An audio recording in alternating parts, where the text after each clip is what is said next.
40,000 crore rupees has been siphoned off of Karnataka state at the peak of corona crisis by the then CM of Karnataka, Shri B.S. Yeddiyurappa. This is an allegation that is made against him by his colleague Basangauda Yatnal. A very serious allegation.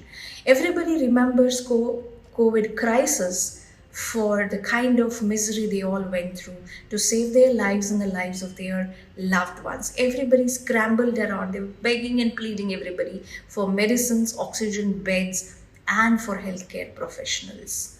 At that point of time, if someone has made money off of people's misery, imagine the amount of greed that these people must have.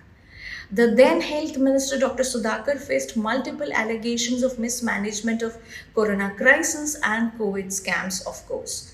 And of course, one does not forget the tragedy that happened in Chamarajanagar, where more than 36 people passed away due to lack of oxygen in one evening.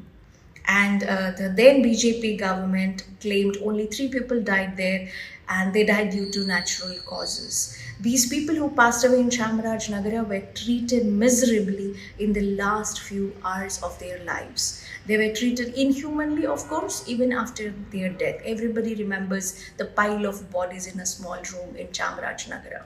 Now, if 40,000 crore rupees has been siphoned off of people's misery, this is something that must be investigated. It's a very serious allegation.